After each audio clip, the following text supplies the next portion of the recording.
각성한 에스더의 4가지 믿음, 오늘 두 번째 말씀입니다.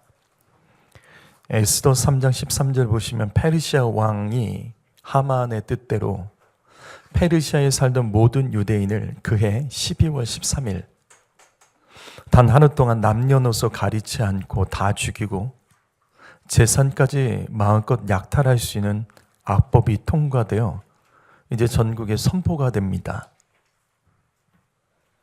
에스더 4장 1절 보시면 이 같은 악법은 페르시아의 왕궁이 있던 수산성에 가장 먼저 발표가 되었습니다.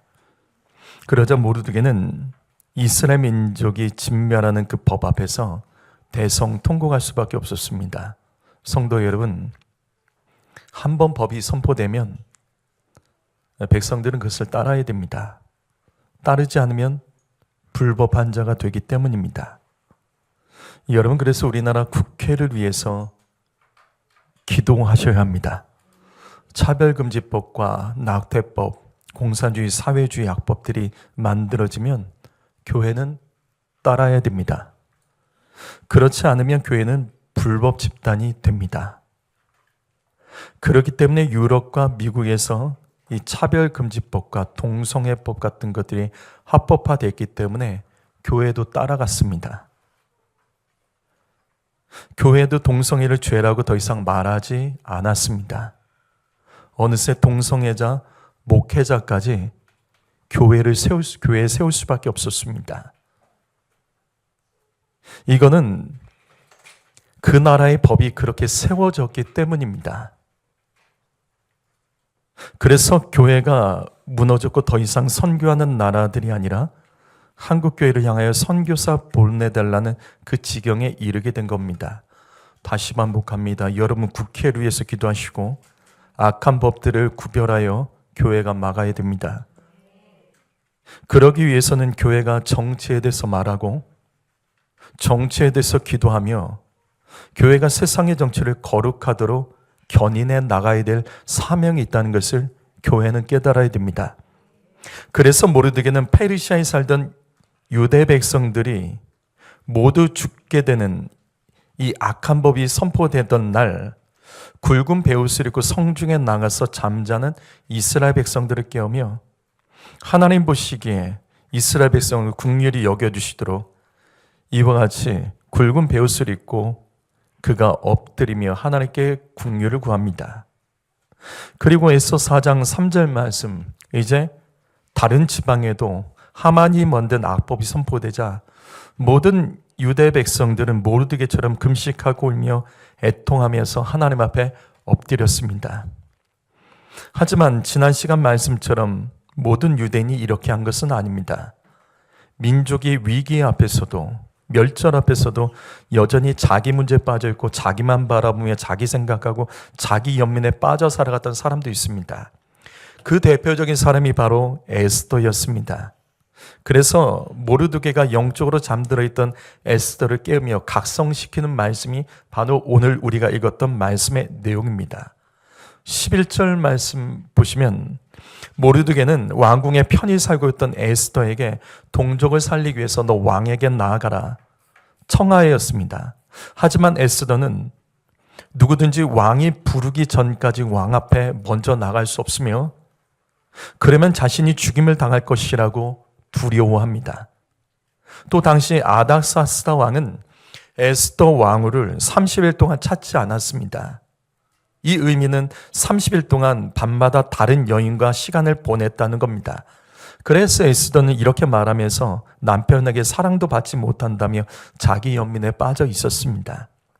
하지만 모르드게는 더 강력하게 잠들어 있던 에스더의 영혼을 사명으로 깨웁니다. 그것이 14절 말씀입니다. 14절 말씀 읽어보죠. 14절 말씀 다시 읽습니다. 시작.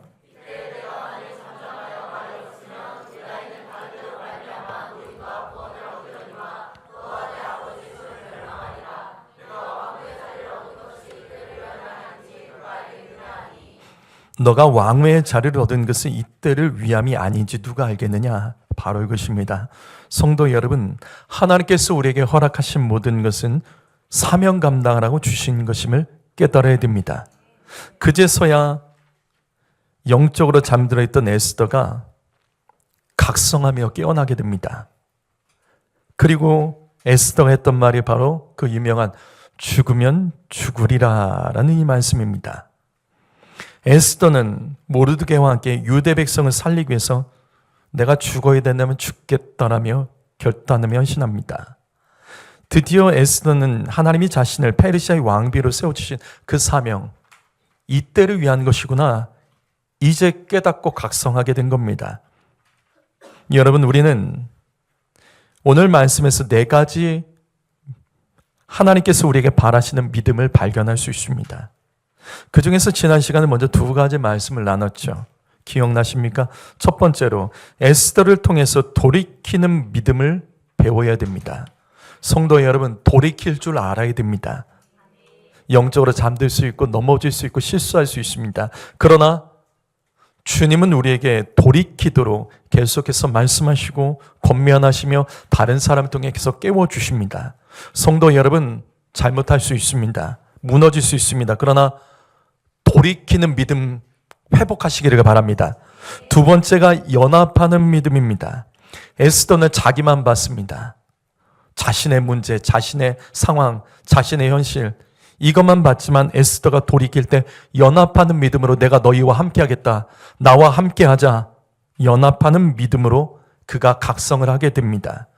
오늘은 지난 시간에 있어 3번째 말씀을 전하겠습니다.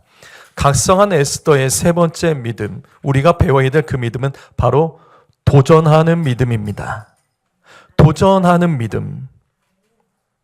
에스더는 금식한 후에 왕이 부르지도 않았는데 왕이 부르지도 않았는데 목숨 걸고 왕에게 나가겠다라고 지금 말을 합니다. 분명 바뀌었죠. 이건 도전입니다. 왜냐하면 앞에 4장 11절 말씀 보면 그가 분명히 말합니다. 왕이 부르지도 않았는데 왕 앞에 나가면 왕비라도 죽임을 당한다. 하지만 이 말씀 보십시오. 다 죽는 건 아닙니다. 죽을 수도 있고 살 수도 있습니다. 왕이 부르지도 않았는데 왕 앞에 나갔을 때 왕이 자신의 금지휘봉, 이 금규를 내밀어 준다면 그 사람은 살아납니다. 다시요, 다 죽는 게 아니라 죽을 수도 있고 살 수도 있습니다. 그러나 앞에서 에스더는 이렇게 말하면서 왕 앞에 나가지 않겠다고 했지만 그가 다시 16절 말씀에서 믿음으로 각성됐을 때는 내가 도전하겠다라고 말합니다. 도전하는 믿음으로 왕 앞에 나가겠다라고 말합니다. 왕이 금지휘봉을 내밀 수도 있고 내밀지 않을 수도 있지만 믿음으로 도전하겠다라며 결단을 합니다. 그런데 만약 죽어야 된다면 죽겠다라며 믿음의 도전을 선포합니다. 성도 여러분, 이처럼 믿음을 가지고 도전하는 것이 각성하는 믿음입니다. 무슨 말이냐면 깨어난 믿음은요, 도전할 줄 알아요.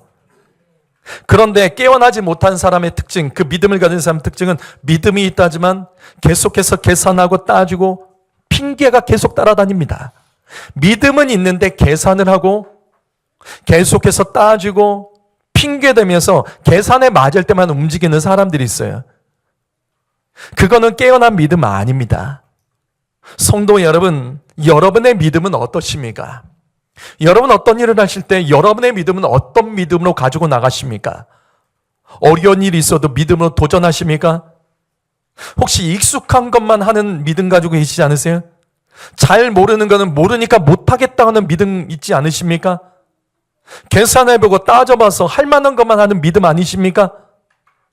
다른 사람과 여러분 어떤 일을 할 때 여러분 어떤 믿음으로 이 땅을 살아가십니까? 그렇다면 도전하는 믿음을 가지려면 어떻게 해야 될까? 이것이 오늘 말씀에 나와 있습니다. 도전하는 믿음을 가지려면 어떻게 해야 될까? 먼저 말씀에서 해답을 찾아보죠. 도전하는 믿음을 가지려면 첫 번째로 기도하면서 도전해야 됩니다. 에스더가 이같이 말하죠. 금식한 후에 내가 왕에게 나가겠다. 에스더가 선포합니다. 3일 동안 금식하겠다. 그리고 규례를 어기고 왕에게 나가겠다며 도전을 선포합니다. 바로 이것입니다. 여러분 주일을 할 때 그냥 도전하지 마십시오. 혈기로 도전하시면 안 됩니다. 각성하는 믿음은 기도하고 도전하는 믿음입니다. 예수 믿는 사람의 도전하는 믿음은 기도가 있어야 된다고요. 여러분 가운데 올해 어떤 일 도전하는 성도님 계십니까? 여러분 올해 어떤 목표를 이루기 위해서 도전하는 분들이 계시다면 이 말씀 놓치지 마세요. 기도하고 도전하십시오. 기도의 분량을 채우셔야 됩니다. 뭔가 되기 원하시는 거 있으시죠? 뭐 시험에 합격하기를 원하세요? 뭔가 통과하기를 원하십니까? 뭔가 이루기를 원하십니까? 해내기를 원하십니까? 도전만 하면 안 됩니다. 혈기로 도전하면 안 됩니다. 각성한 믿음은 기도하고 도전하는 믿음이어야 됩니다.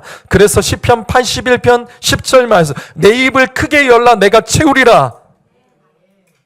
기도하라는 말씀이에요. 기도하고 도전할 때 하나님께서 채워주신다는 말씀입니다.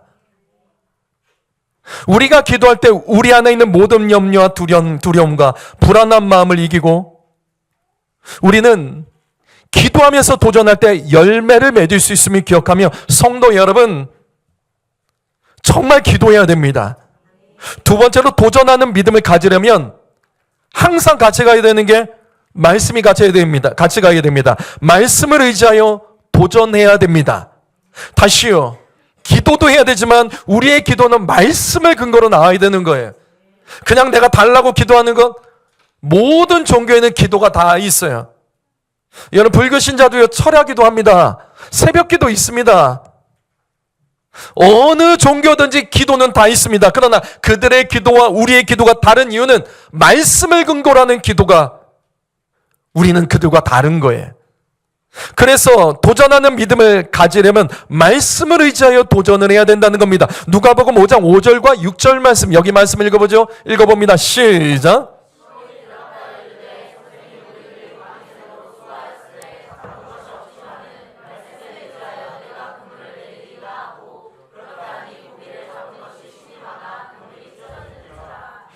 성도 여러분, 가장 완벽한 기도의 응답은 말씀의 응답입니다. 이 말씀은 베드로가 밤이 새도록 그물을 던졌지만 고기를 한 마리도 못 잡게 돼요. 그리고 아침을 맞이합니다. 바로 그때 예수님이 말씀하십니다. 베드로야, 깊은 곳에 가서 그물을 던져라. 여러분, 예수님은 목수 출신입니다. 하지만 베드로는 평생 어부로 살았던 사람입니다. 여러분이라면 이 말을 들으시겠어요? 당시 베드로는 예수님에 대한 믿음이 지금 여기 말씀처럼 선생님으로 여겼습니다. 여러분이라면 목수 출신의 선생님이 하는 말을 평생 어부로 살았던 사람이 듣겠냐고요. 그래서 성경은 이때 상황을 이렇게 말합니다. 선생님, 우리들이 평생 어부로 살았던 사람들인데 아무리 수고해도 잡지 못했습니다. 그런데 어부가 아닌 선생님의 말씀을 한번 믿어보고 그 말대로 그물을 내려보겠습니다. 그게 지금 이 말씀입니다. 베드로는 예수님의 말씀을 듣고 그 말씀을 의지하여 그물을 내려보겠다라며 도전을 합니다. 이건 도전이에요. 그런데 그물이 찢어질 만큼 고기를 잡게 됩니다. 여러분, 그리고 이때 베드로가 깨닫습니다. 말씀 의지하고 도전하면 놀라운 일이 일어나는구나. 이때 베드로가 배워요. 그리고 이걸 어디에 써먹냐면 마태복음 14장 보면 바다에서 써먹습니다. 오병이어의 기적 이후에 사람들이 예수님 붙잡고 왕으로 세우려고 해요. 그러자 예수님은 제자들이 시험에 들지 않도록 너희 빨리 배 타고 바다 건너가라. 그리고 예수님은 자신이 붙들고 있던 사람들을 따돌린 후에 무리를 걸어서 제자들이 타고 있는 배에 가세요. 이게 그 말씀입니다. 처음에 제자들은 무리를 걸으신 예수님 보고 귀신인 줄 알고 무서워해요. 그러나 예수님의 음성을 듣고 그들은 안심을 합니다. 바로 그때 베드로에게 무리를 걷고 싶은 믿음이 생긴 겁니다. 다시요, 그냥 도전하면 안 됩니다. 혈기로 도전하면 안 됩니다. 베드로는 말씀을 의지하여 도전하면 놀라운 일이 일어난다는 것을 앞에서 배우며 각성된 사람입니다. 그래서 이때 베드로가 이어서 예수님을 향해 말씀하십니다. 베드로는 자신이 무리를 걸어갈 수 있도록 예수님 나에게 오라고 말씀해 주십시오. 오라고 말씀하시면 나는 무리를 걸을 것을 압니다. 믿습니다. 도전하겠다는 거예요. 그러자 예수님이 그래? 오라.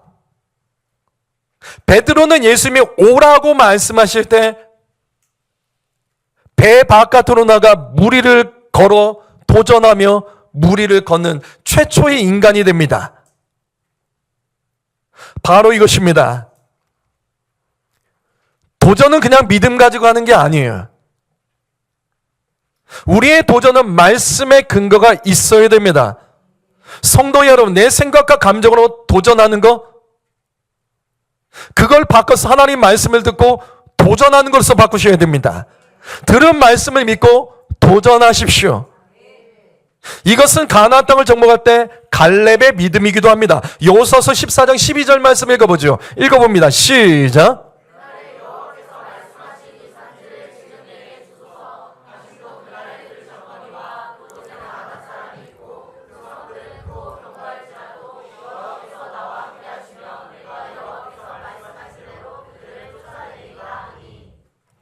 출애굽한 이스라엘 백성이 가나안 땅 들어갔을 때 가장 나이가 많았던 사람이 두 명입니다.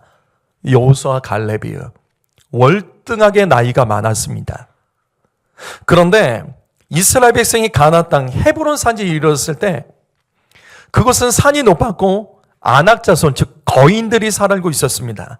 거인들의 견고한 성을 쌓고 강력하게 저항을 하고 있어요. 그러자 젊은이들이 두려워서 헤브론으로 안 올라가는 거예요. 아무도 헤브론 산을 정복하지 않았습니다. 바로 그때 가장 나이가 많았던 갈렙이 일어나서 자신이 헤브론 땅을 정복하겠다며 도전을 합니다. 이때 갈렙은 오직 하나님께서 이전에 갈렙에게 주셨던 말씀이 있었어요. 그래서 그 말씀을 의지하여 헤브론 땅을 정복하겠다며 믿음으로 도전하며 나이 든 이 늙은 갈렙이 일어납니다. 바로 그것입니다. 성도 여러분, 하나님의 말씀은 반전의 역사를 일으키는 능력이 있습니다. 젊은 사람도 못하던 것, 그러나 늙은이라도 말씀을 의지하여 도전하는 믿음으로 나아갈 때 힘있게 되고 강력한 헤브론의 그 저항 세력, 그 거인들도 물리치고 헤브론 땅을 차지하게 된 줄 믿습니다. 여러분, 그래서 우리의 인생에서 더 예배해야 되는 거예요. 왜? 말씀 들어야 됩니다. 우리는 말씀을 들은 만큼 더 도전할 수 있는 거예요. 성도 여러분, 나의 삶에 내가 가지고 있는 거, 내가 할 수 있는 거, 그거 바라보지 마시고 성경책은 두껍습니다. 이 두꺼운 말씀을 더 들으십시오. 이 말씀에는 우리에게 도전하라, 할 수 있다. 그 많은 말씀들이 있고 그 말씀을 나에게 주신 말씀으로 믿고 나아가는 자 반드시 그 땅을 정복하고 차지하게 되는 줄 믿습니다. 그래서 에스더 4장 14절 말씀에서 에스더는 모르드게 이 말에 너가 왕후의 자리에 앉은 것은 이때를 위함이다 이 말에 에스더는 하나님의 음성을 듣게 돼요. 에스더는 하나님께서 자신에게 주신 말씀으로 그가 듣고 이때 각성이 돼버리는 거예요. 에스더는 바로 이 말씀 앞에 깨어지면서 죽으면 죽으리라라면 도전하는 믿음을 갖게 된 것입니다. 여러분, 하나님은 이 같은 말씀과 기도를 통해서 우리에게 도전하는 믿음을 주시는 하나님인 줄 믿고 더 말씀 듣고 더 기도하는 일에 힘쓰는 저와 여러분 모두 되기를 주님의 이름으로 축복합니다. 마지막 네 번째로 에스더의 각성된 믿음은 손해를 볼 줄 아는 믿음이에요. 에스더가 말합니다. 금식한 후에 내가 굶겠다라는 거예요. 내가 굶겠다. 언제? 3일 동안 물도 마시지 않겠다. 그리고 말합니다. 나 죽을 수 있다. 나 죽겠다. 누구를 위해? 민족을 위해 죽을 수 있다는 거예요. 이타적으로 내가 손해볼 수 있다라고 말합니다. 성도 여러분, 현실한 삶에서 각성한 믿음은 반드시 이 땅에서 손해보는 것을 두려워하지 않습니다. 믿음이 각성된 사람은요, 두려워하지 않아요. 믿음이 각성되지 못한 사람은 계속 계산하죠. 손해를 안 보려고 하죠. 최대한 손해를 안 보고 살아가려는 것을 선택하죠. 그러나 진짜 믿음이 깨어난 사람, 각성된 사람은요, 손해가 있어도 주님을 위하여 이타적으로 쓰임 받는다고요. 우리는 한번 예배를 드리기 위해서 손해보기를 각오하는 사람들이죠. 맞죠?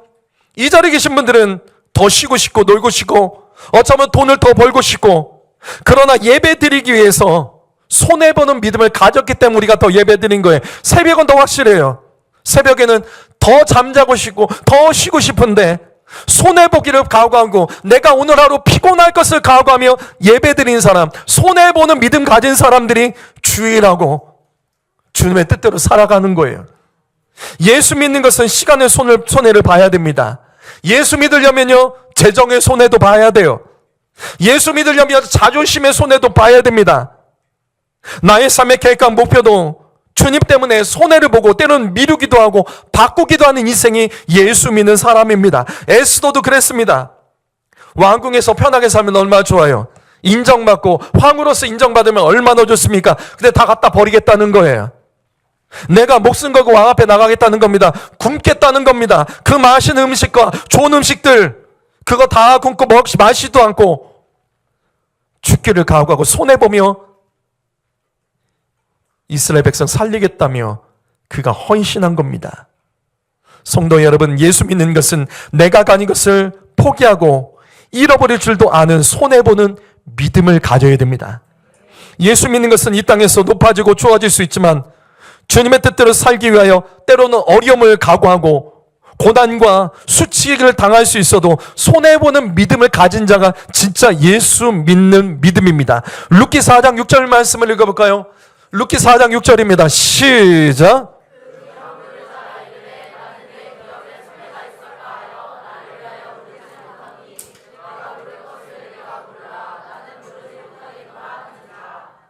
루키 말씀 강해를 통해서 이 내용 기억나십니까? 모압 여인 룻이 남편도 잃고 그리고 남편이 가졌던 모든 재산과 기업도 잃어버리고 시어머니 나오미에게 베들레헴으로 돌아왔습니다. 정말 거지 같은 모습으로 돌아와요. 그리고 남이 추수한 것, 거기 좀 떨어뜨린 그 이삭을 주워 먹으며 살아가는 인생이 됩니다. 그런데 이 룻의 가정이 살아나는 방법이 하나 있어요.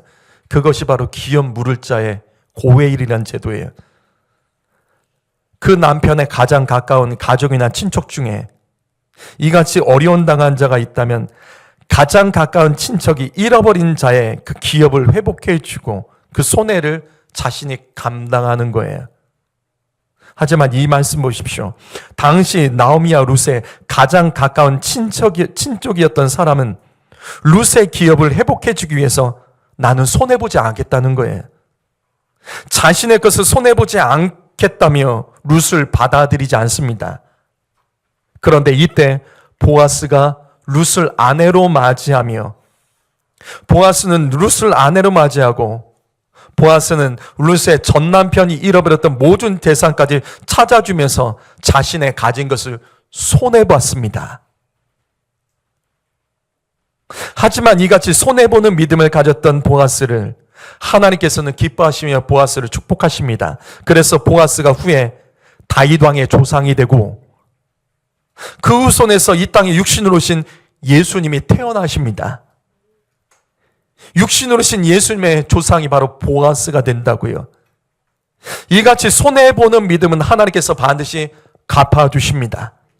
그러나 자신의 것을 손해보지 않겠다며 기업 물을 자의 의무를 여기 6절에서 포기했던 이 사람, 여기 기업 물을 자의 그 의무를 포기했던 이 사람 이름이 성경에 기록되어 있죠. 뭐죠?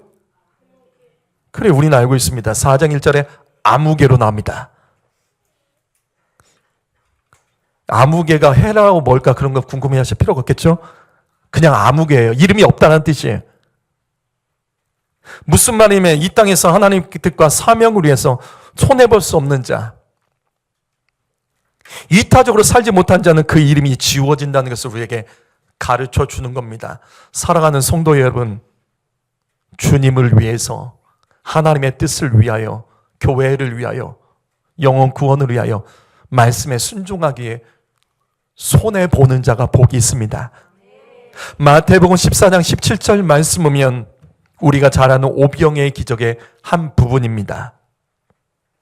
예수님께서 당시 하루 종일 예수님의 말씀을 듣고 이제 저녁이 돼서 날이 저물어 사람들을 집으로 돌려보내려고 하는데 그때 사람들이 배고파했습니다. 그리고 당시에 많은 사람들이 먼 곳에서부터 예수님 만나기 위해 왔기 때문에 그들이 배고픈 상태로 그냥 돌려보내면 가다가 기진하여 쓰러질 수 있기 때문에 주님은 이들을 먹이고 싶었어요. 하지만 당시 이곳에는 남자 장정이 5천 명이었고 여자와 아이들까지 합하면 약 2만 명의 사람들이 모여 있었습니다. 이 사람들이 말씀을 듣기 위해서 아침부터 저녁까지 자리를 지키고 있었다고요. 그래서 예수님은 이들을 먹이기 위해서 먼저 사람들이 가지고 있는 음식을 가져오도록 합니다. 근데 이게 웬일입니까? 약 2만 명의 사람들이 모였는데 예수님께 가지고 온 것은 한 어린 나이에 도시락 하나밖에 없었습니다. 그 도시락 안에 들었던 것이 떡 5개, 물고기 2마리. 여기 물고기라는 것은 큰 물고기 아닙니다. 왕멸치라고 생각하시면 돼요. 이 도시락 하나만 딱 나오는 거예요.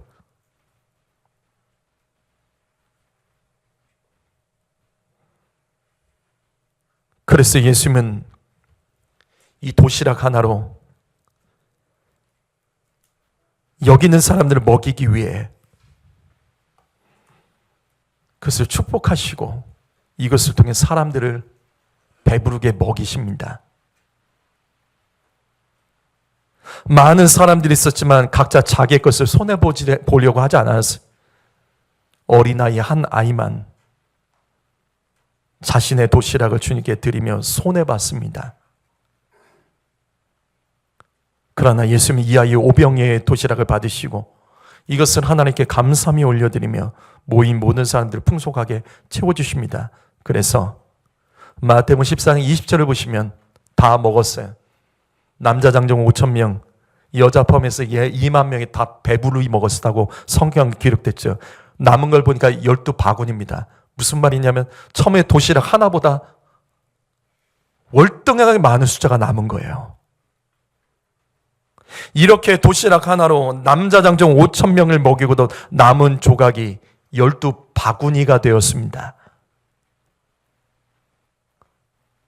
하나님께서 누군가 손해보는 믿음을 통해서 이 땅 가운데 놀라운 일을 행하시고 풍성하게 일하시는 하나님이십니다. 그런데 저는 이 말씀에서 과연 남은 조각 12바구니는 어떻게 됐을까? 전 이게 궁금합니다. 저는 이게 참 궁금해요. 12바구니 왜 모았을까? 이거 어떻게 됐을까? 성경에는 이것에 대한 해답이 없어요. 근데 만약 제가 예수님이라면 이 12바구니 오병이어를 전 예수님께 드린 이 소년에게 다 줬을 거예요. 제가 예수님이라면 전 그렇게 했을 겁니다. 왜? 이 소년에게 더 나눠주라고요. 더 나누고 베풀라고요. 12바구니를 선물로 주었을 것입니다. 당연합니다. 소년이 12바구니를 어떻게 들고 갑니까?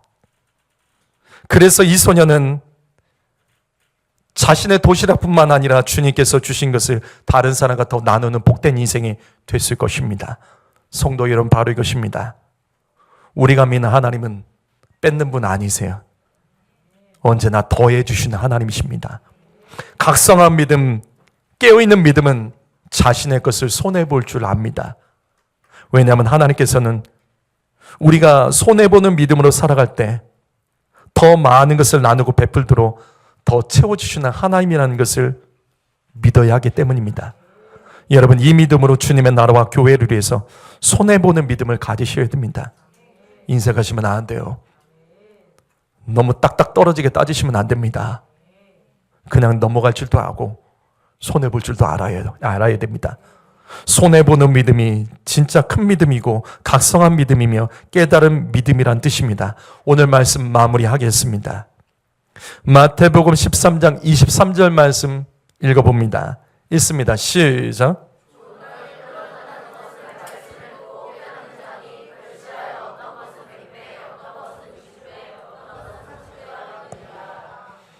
여러분, 우리는 이 말씀에서 하나님이 주시는 지혜를 얻어야 돼요.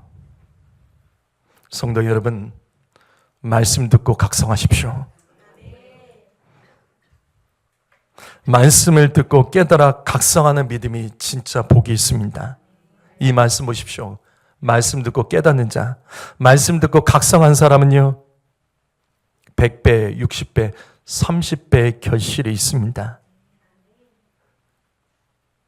당연히 말씀 듣고 깨달아야 되지. 정말 그럴까요? 아닙니다. 어떤 사람은 말씀 듣고 깨닫는데요, 꼭 그렇지는 않아요. 어떤 사람들은요 이렇게 깨닫습니다.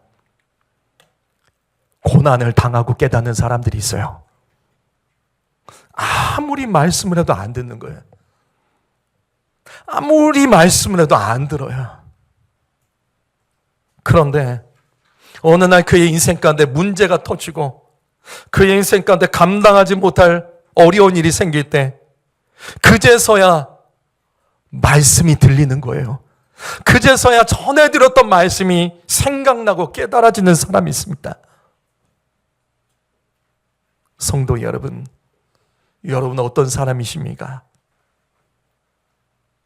고난의 쓴맛을 보고서 그제서야 깨닫는 분이 계십니까? 그제서야 믿음으로 돌이키고 각성하는 분이 계십니까?